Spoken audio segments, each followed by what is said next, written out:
This is ChangeMakers with Katie Gore, finding the right solutions for the affordable housing community. This week, I'm joined by ChangeMaker Jennifer Keogh, the Vice President of Operations and Affordable Housing at Progress Residential. With over 2 decades as an affordable housing leader, Jennifer has served as Deputy Executive Director at the Minneapolis Public Housing Authority and Chair at NAHRO. Now, at one of the nation's largest single-family rental providers, Jennifer oversees operations and initiatives to make rental living more accessible. Jennifer, welcome to the podcast. Thanks for having me, Katie. Jennifer, let's start things off by talking about the personal journey you took that led you to affordable housing. First of all, as I said, thanks for having me. I don't think I've missed many episodes of your podcast, and anybody that follows me on LinkedIn knows because I evangelize about the podcast. And so it's incredibly exciting and also humbling to be with you today. For 25 years, and I had to do the math to think, how long have I been doing this work? I had to put, give you my bio, and I was like 25 years. And as I've grown, I think I grew into being a relentless houser and fiercely advocating and empowering those with voices that have been silenced. But my journey and inspiration started years before my first job. And I think I've shared this with you before, Katie. It began with my grandmother, Jeanette, who lived in public housing. It was this tall, high-rise building, and it was a place and a space that was her community. It was her family. Actually, her brother and sisters all lived there in one-bedroom apartments as well. So it really was her family. But it was a place that you could play bingo on Monday nights with your friends. It was a place where you could put a sign on your door that says, "I'm okay," and have a neighbor check on you.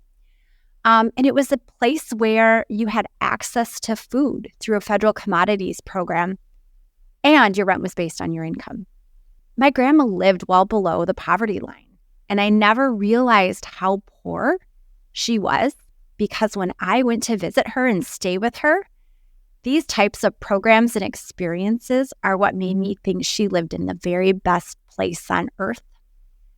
And so my journey of growing up around housing didn't stop.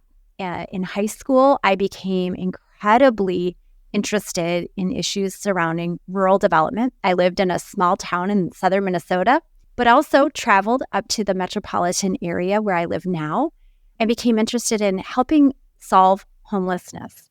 I served in soup kitchens and during college, during spring break, and participated with Habitat for Humanity in building a home for a single mom and her boy. My first job out of college, no surprise, led me to housing. And it focused on both housing families and senior citizens, large immigrant population, and I was hooked. Through my career, I've had and worked and had held leadership positions at 3 different housing authorities here in the metropolitan area. And my time at all 3 of them provided me the opportunity to do work that I knew was making an impact in people's lives. I have a social work degree.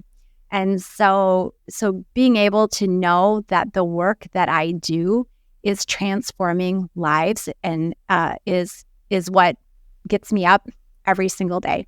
My passion is creating choice and opportunity and the ability to do work that can actually change lives and creating partnerships because we know we can't do this work alone and to improve outcomes for our country's most vulnerable.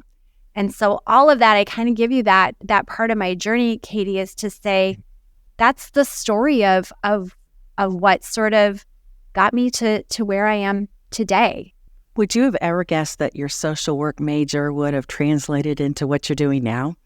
No. Well, funny, because I was talking with one of my former executive coach, and we were talking about where did you think you were going to be? And I found something from high school that said, where do you think you'll be in 10 years? Do you know what my job was going to be? Is I was going to be running a homeless shelter in Colorado for youth. And I've spent time, in the 25 years working with lots of different populations, and the homeless population is one of them. But yeah, there is something about this this work. And I've always said, and you've probably heard me say, like, nobody woke up one day and said, I want to be a houser. But there is a component, I think, when I look back at my journey, that I think it was just embedded in my DNA. When you were visiting your grandmother in that community, take us back for a minute. I don't want to rush on here because there's something important that you said when you talked about her access to food, safety, and housing. And now knowing what you know about what affordable housing does, take us back to something that you saw that was being provided there. What was that like as far as knowing what you know now? What I know now and looking back at this shared experience of being a kid and watching my grandma was the vital role that public housing plays in people's lives. It's not just the sticks and bricks. It's not just the tower in the sky that's providing housing to 400 seniors every single day. It's providing community. It's providing access, transportation. So there was a bus that took them to access food, to church, to shop, to their medical appointments, to the hairdresser. There was a hairdresser actually on site. There was 2 different community rooms, one for watching television and one where not only did they play bingo, but they had programming that would come in specifically for seniors. They had a library, a rotating library coming in. That was the hub. It was this massive place, but it was everything. She could get foot care, but the lady could do her hair and she could have access to foot care. And I said food, right? Where the federal commodities program, if you grew up in the 70s and 80s, you remember that program. And I've often said that the cheese from commodities made the best grilled cheese sandwiches. Like there was something magical about my grandma's grilled cheese sandwiches. But it was clear that public housing plays a vital role in our communities.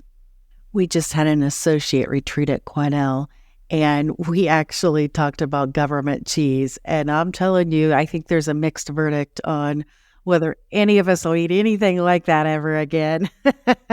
So we may argue with you about the best grilled cheese with government cheese, but well, and perhaps it was because I had never had anything like it, coming from, dare say, a place of privilege, right? And not having tasted anything like that, it tasted magical to me.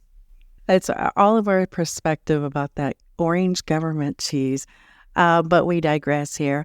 So let's talk about your current role as the Vice President of Operations and Affordable Housing. Why don't we just start talking about Progress Residential? Tell us what you guys do and where you are, and then we'll talk about your role. Yeah. So Progress Residential is the largest single-family rental operator in the country. So we operate over 90,000 homes across the country. Our parent company is Pretium, and which is an equity-based investor. And so really Progress is the arm, the hub, the property operator of those single-family rentals. And my role at Progress is fairly new. There was this opportunity that Progress and Pretium saw of looking at their scale, their size and scale, and really feeling that there's this responsibility, there's a social responsibility when you have that size and scale to help be a solution to the affordable housing crisis. And so I joined Progress to really help shape what affordable housing opportunities at Progress could look like. I've said, I think I have the best job in the company because how fun is it to have the opportunity to be innovative and create new? And since I've joined Progress, we've been in strategy and growth mode from an affordable housing standpoint, right? We're figuring this out. We've been taking the time to carefully leverage our company's capabilities to operationalize affordable housing in a company that operates over 90,000 homes. And I've been laser focused on building out a team that's not only passionate about affordable housing, but has expertise in the field. We've been working on outreach and brand surrounding affordable housing. We actually hosted in three different markets in partnership with housing authorities, housing choice voucher applicant fairs, where we invited folks that were searching, that had a housing choice voucher and that were searching for for a home to place their voucher. And we hosted fairs to connect those voucher holders directly with the application process and for a home. Again, we've been creating partnerships with housing authorities, other community partners, again, because I said we can't do this alone. And then building the practices and policies to grow the portfolio to scale. Is there anything you can share about how you identify a market, or when you're looking to grow and you're going through that decision process? What does that look like? So I've been a student of mobility for years and passionate about creating real choice for families with vouchers. From the first research released by Raj Chetty and Nathaniel Hendren 10 years ago, that shows that having access to high opportunity neighborhoods can increase the chances for long-term economic and social mobility, to some of their most current research coming out of Seattle and King County, again, focused on looking at why families aren't able to access neighborhoods of opportunities and studying the barriers. And I'm excited because that research is 10 years old that came out from Chetty, and we're finally talking about it, right? HUD is putting dollars behind it. And I feel like as the industry, we're finally getting it. And I have a point here, Katie. But if we're actually going to move the needle, we have to look at policies and create actual systems change. And I think mobility programs do that. So I say that because we've got opportunity at Progress. We offer single-family homes mixed within a variety of neighborhoods and a variety of communities. When I got to Progress, I knew that we had this opportunity to pull and create a strategy centered around choice, housing choice voucher. We both know there's not always choice when it comes to the housing choice voucher program, and opportunity. And it was one we could build on. And so as we're evaluating markets and the markets that we operate in, we're analyzing the data on neighborhoods. We're using either in-house data analytics. The wonderful thing about Progress is I have access to so much data. And as a data geek, some days I feel like it's a dream come true. But I'm also using tools like the Opportunity Index that lots of practitioners in mobility are using that help me evaluate communities, neighborhoods, zip codes that would provide families with greater opportunity. So when I'm talking about my strategy, Katie, it is centered around neighborhood, and it's centered around low crime, low poverty, green space, neighborhood-rich amenities, all of those things that sort of that mobility study has been centered around, where families are going to thrive, where we can actually see the end of generational poverty by families having access to zip codes of opportunity. What are the challenges that you're seeing in the single-family rental market? One of the key challenges from single-family rental market, honestly, is awareness.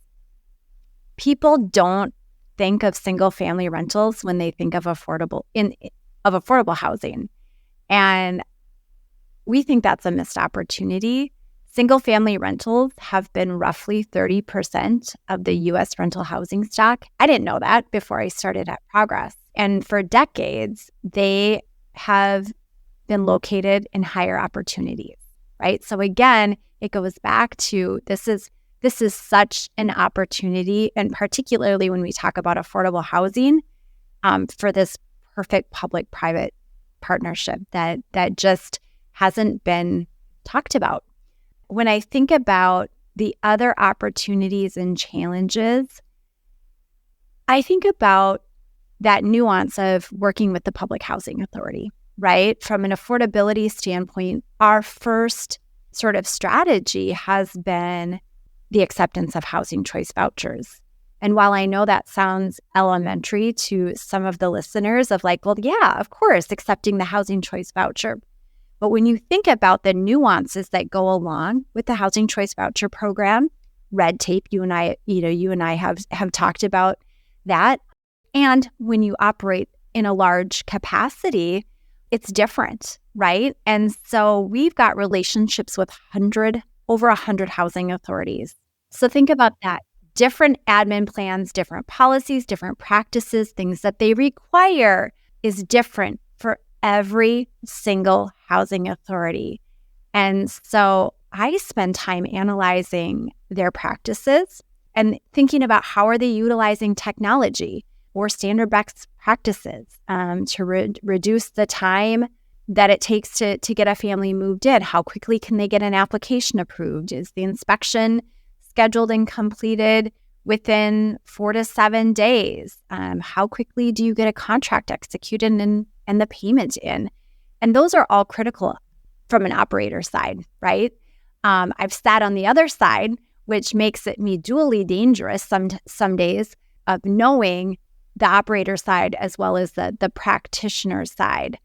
Those are the challenges. And then I think the opportunity is how do we work with housing authorities to be able to make sure that we can provide, again, we're a landlord coming to say, we would like to participate in this program. We want to provide choice and opportunity, and looking at what housing authorities are going to be the best partner based on best practices. I was thinking about the panel that you and I participated on in NAHRO this fall, where we talked about barriers to landlord participation. And so much of it now sitting on the other side as a program operator saying, I wish I would have known then what I know now, because I would have ran my voucher program far more landlord friendly, far more like a business than that I did then, is remove any barriers that make it difficult for a landlord to participate, because in the end, what you're trying to do is create that access for families to have choice to live where they want to live. And I think about the book, The Price of Bureaucracy, and there's so many good lessons there learned as well in regards to what we can do as housing choice voucher administrators or executive directors of housing authorities to make it easier to partner with housing authorities. Your experience in public housing is perfect for this role because you do get both sides of it. And you can also look and say, you need to be regulatory compliant, but you also don't want to create these unneeded barriers to conducting business and going through the metrics of what does that mean? Faster inspection time, ease of paperwork, and you've got a whole different viewpoint that you just described. It's really exciting to hear landlords pursuing some of these relationships and hopefully housing authorities moving forward on the technology improvements or the processing improvement. Are there any other initiatives at Progress Residential that you're really excited about that you're able to share? One of the things that I'm really excited about is our partnership with a company called Isuzu. They're a fintech company that reports on-time rental payments to credit bureaus. And what that does is it helps residents build credit. It helps them improve their financial wellness. And the one thing that, I think is just critical and vital from just an equity standpoint is building wealth. So having access to building your credit when you're a renter is sometimes very difficult. We partnered with Isuzu. It happened right before I joined Progress. I think it happened that summer, and I joined Progress in October of 2022. But last year, so just a 12-month stat, 180,000 residents participated. 53% of them experienced an increase in their credit scores, and an average score improvement. So they improved their credit score by 43 points. And here's the goosebumps. is that more than 7,800 residents established first-time credit, meaning they're no longer credit invisible, which I think is a big milestone when you think about financial independence for families. Any other community partnerships that you want to do a shout out or something you want to highlight that you're doing? One of the things that I think I'm really, really proud of is we were called to the table end of 2022 with our parent company, Pretium, in the city of Atlanta. And there was, and some of you may have read about this in the news, there was a project-based development in Atlanta that was found uninhabitable. The conditions were very unfavorable, and they were home to 198 families, and it was condemned, right? And so they had to quickly be relocated to safe housing. And so we were asked to come to the table. We worked in partnership with the city and several communities to successfully locate close to 40 families into single-family homes in neighborhoods that had much lower poverty, better schools, and less crime. And so they've been living in a beautiful progress home now for well over a year. And HUD has issued, finally, tenant protection vouchers to all 198 of those families in Atlanta. And so now these families are able to have permanently affordable housing. It's something, it was really out of the box thinking for our company to be able to be part of a community solution. And not only that, but to be able to answer the call and to be able to do it quickly. Wow, that's impressive. And, we talk in terms of 198 tenant protection vouchers, but we don't realize the scale of the household, of the individual, of the move, of the voucher, of the school, and all the ripple effects. So that's a big job right there. Just the relocation alone would have been plenty, but then to go through the rest of the pieces of this is a major impact for you guys and for the lives of everyone who received that. Yeah. What's really exciting is that the families that relocated into a progress home overwhelmingly want to stay. They've embraced their new community. It's a wonderful end of the story for those families that, like you said, they left a community, right? And had to go. And again, being in single family rental can be lonely, right? It's not multifamily, and you don't have your neighbors around you. And so it's a bit of an adjustment for somebody that has lived maybe always in multifamily housing. So Jennifer, could you take out your crystal ball and predict the future and impact at Progress Residential in the next 5 years? I'm excited of the growth that we've had. I think the partnerships that we're continuing to build with those local housing authorities. We are trying to build also partnerships and relationships with our city officials. We know that many cities have affordable housing plans. They have affordable housing goals. And again, bringing in how can we be a partner in a public-private partnership? How can we help the city meet their affordable housing goals? And so it's creating those partnerships and creating more opportunity, right? Through, I think, a variety of affordable housing options. The acceptance of the voucher is just one. But if there's a housing authority that is a moving to work agency, think about being able to be part of a solution that's really local and where a housing authority could create a program that meets their local needs, and we could be a partner in that in some way.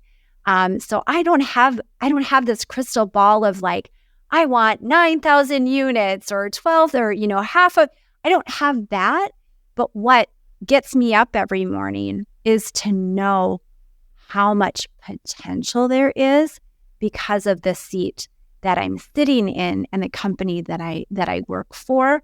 There's a lot of opportunity to make really good change in communities. That's very encouraging and exciting, isn't it, to actually be in a position at a company that can make that happen. And is dedicated to it. Mm-hmm. Let me take a step back and go back before your Progress Residential days, because you've been a change maker in your other role as the Deputy Executive Director when you were in Minneapolis, too. And it's so interesting that both of these have some key components to what you're doing. Reflect on your days in Minneapolis and maybe how that built for your current endeavors, not just, the operational and the experience, and the compliance pieces, but do you want to reflect on any lessons learned from when you were in Minneapolis and what that means in your current endeavors? My time at Minneapolis, it was during, I get goosebumps when I think about it, Katie. It was during the most pivotal moments in our country's history. Global pandemic and a time of social unrest. Minneapolis was the epicenter with the murder of George Floyd right in my city. And when you are a houser, these types of events don't stop your critical and essential work. You have to continue every day because your job is to provide affordable housing. And in times like that time we were living in, it almost seems surreal, but safety became paramount. Safety was everything. MPHA houses roughly 26,000 residents each and every night, 42 high-rises, and I think they had like 800 to 1,000 single-family rentals peppered in every district in the city. And so they had a huge footprint. And in times like that, it was like operating in crisis mode the entire time. During that, we still closed a demo dispo on our single family rental and did a Section 18 conversion and did project-based vouchers. We did our first RAD high-rise and added units to the city. And every day I would say to myself and I would say to our team, we can do hard things. It became our mantra. We had to. We didn't have a choice. We pulled together healing circles for employees because the level of trauma was so high. I testified before Congress during that time. We implemented incident command structures that hadn't been in place that needed to be in place. We developed a long-term investment strategy and looking at ways to design different innovative programs that met what our city needed because we were moving to work agency. We had some local control. And I think my lesson through all of that is, A, we can do hard things. We have to do hard things. But also, you have to pivot. You have to be nimble and strategic at the same time. You can't let one or the other dominate. You have to be nimble and strategic at the same time. And I think all of those experiences of things being thrown at you, catch it, react, and say, this is what we're going to do. We're going to do this is really helped shape me into the leader that I am, and working in a private sector where being nimble is absolutely essential.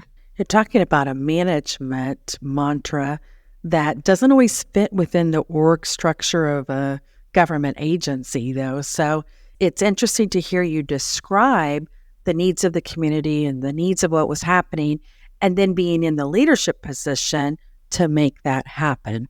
Katie, I think back to the community response that was required, not just with the 26,000 residents, but the true responsibility of those 300 employees every day, whether it was safety, because just like many urban cities, we were seeing an uptick in personal violence. And so just making, every night, just praying that my residents were safe and my employees were safe. And then again, like I said, then there's the whole emotional trauma that goes along with that, and making sure that the employees, just they felt safe. Psychological safety plays a huge role in productivity of your employees. So I want to change here because you have been a NAHRO advocate for so long. You just won the NAHRO's Advocacy Award, which for people who don't know is something the equivalent to a Grammy. It is big league, big time. And just hearing you describe the things you've done over your career, it is no wonder that you have been awarded this industry Grammy, this NAHRO Advocacy Award. And obviously, advocacy is a passion of yours. I was in the audience when you got it. I was one of the tons of people trying to take your photo up and get your signature and congratulate you. Reflect on that. I've got you here. I have to ask what it felt like to win the award, but also what it was like on that journey leading into that award with all of your advocacy efforts. Well, I was shocked and surprised. I think the NAHRO team definitely, I kept asking, who, do we have an award winner? I haven't had any applications to judge. And she kept telling me not to worry about it. And well, there was a reason not to worry about it, because they were going to surprise me. And it was an honor. Again, back to why advocacy is important is I think back to that high rise in Albert Lea, Minnesota, that was home to my grandma, and all of these people that really deserved an amazing place to call home, and knowing that so many of the people that we serve in affordable housing or in assisted housing, whatever language you want to use, have been voiceless. I've always thought, whether I held this position of leader, at my organization, but maybe it's my social work roots, but I have always felt that we hold this responsibility to be an advocate. So I don't think it matters if you're a frontline administrative assistant at the housing authority or you are the executive director at the housing authority. We share the same mission. And our mission is to be the voice of not just the agency, because we need to fight for the funding, right? And different policies, but we're being the voice of our residents that for so many years haven't been provided the opportunity to advocate and to speak for themselves. And so I think we have learned over the years that we can't rely on hope. We saw in my career, we've seen some of the darkest and deepest cuts come through public housing and through the voucher program. Cuts that resulted in, if you remember sequestration, the result of 70,000 vouchers lost nationally. And Katie, I don't think our voices were loud enough back then. I just don't think they were. We weren't yelling from the rooftops. We weren't explaining to Congress why we needed administrative fees to be able to keep our doors open. I remember sitting at a round table at our state chapter association meeting, and there was a housing authority that told me to cut costs. They had shut down the trash service to their central office, and she was taking the trash home. That's what our administrative fees are for, right? They're for so many things. And so I just think that we have to have a strategy when it comes to Congress, because if we don't tell the story, right, and storytelling is so incredibly important, there will be another narrative and there will be another story that's told on our behalf that they will listen to, right? And so getting ahead of it, I think we've done such a good job in the last 6 years. And I say that only because I was the ledge chair, just kidding. But I think we've done this really concerted effort through NAHRO is to build that advocacy base. And we grew our advocacy base by over 300%. And at one point, sending over 50,000 letters to Congress. And Katie, it's no surprise that when you do that, you yield results. Guess what happened? We saw restoration to public housing dollars. We saw restoration to the Housing Choice Voucher Administrative dollars. We saw where it was going to be across-the-board cuts to home and CDBG not happen and actually get increases in dollars. That's because of dedicated, consistent storytelling. So advocacy, there's no room for being complacent in this work. And you have to carve out the time to be an advocate, because if you don't, you will see those results, and they won't be the results that will help you leverage the programs that our community needs. You also received the Distinguished Service Regional NAHRO Award, the Charles A. Thompson Award. What did that mean for you, and what was surrounding that award? So again, a bit of a surprise. And when I accepted the award, I joked that if you win an award with someone's name on it, I thought that, because I remember sitting in the audience 20 years ago thinking, gosh, these people probably have been doing this work for a really long time. And as I'm receiving this award that says Charles A. Thompson on it, I thought, that's me now. I've been doing this work for a really long time. Oh my gosh, that's me. But I thought about the people. We have a very, NAHRO, whether it's at the state, the region, or the national level, very close community, right? We always say we're NAHRO family. And I remember sitting in the audience when so many amazing leaders received that award before me. And people that took me in and were a source of inspiration, mentor, took me under their wing. Jim Ingalls from Michigan, who retired several years ago, I remember when he received that award. And I remember when Sheila Miller from Nebraska received that award. There were so many people that I'm standing on their shoulders. And so I stood up there just honored to think, wow, somebody thought so highly of work that I do, because it means a lot, right? It's part of my DNA, and I'm passionate about it, and it's critical. And we don't do it for accolades. We do it because we love it. And so it was, I think, just an honor to stand on the shoulders and receive it in front of my NAHRO family.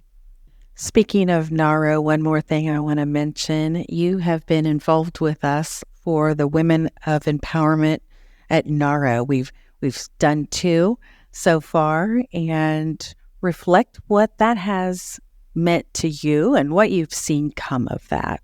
So I remember having a conversation with our past president, Sunny Shaw, and we were talking about, why don't more women jump into the role of executive director and CEO of housing authorities? And then we were looking at where are the job opportunities for either of us, right? And thinking about some of our sister colleagues and looking at what would be opportunities. Most of those opportunities, Katie, would require you to pack your home and your family and relocate. And guess what?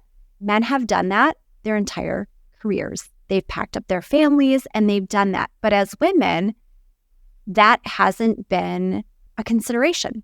And only recently, our colleague, Ivory Matthews, packed herself up from South Carolina and relocated to Home Forward, and now she's reunited with her family. But she lived bi-coastal for a period of time. But thinking about, we need to create space for women to talk about these realities, particularly as more women want to be executive directors. They want to be CEOs of housing authorities or high-level leaders in housing authorities. And how do we foster that empowerment?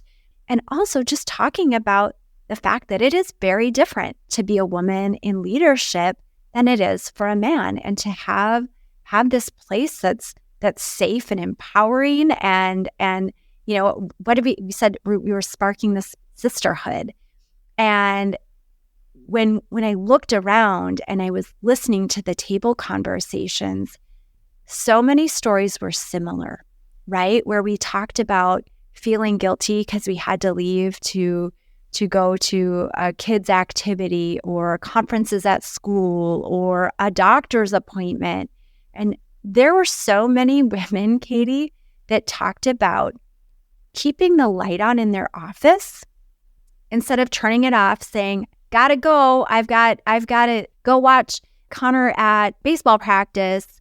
It was, I'm going to leave my light on. I'm hoping that nobody sees me, that I've left a half an hour early, and knowing that I don't think our male counterparts experienced that same thing.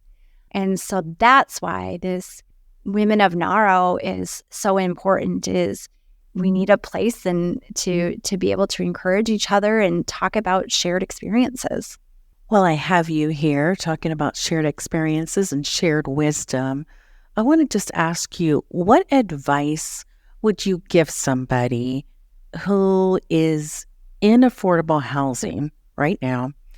They're listening to you and your experiences and your awards, and they're trying to measure up, or they're trying to plot their career path, knowing that the daily is a challenge.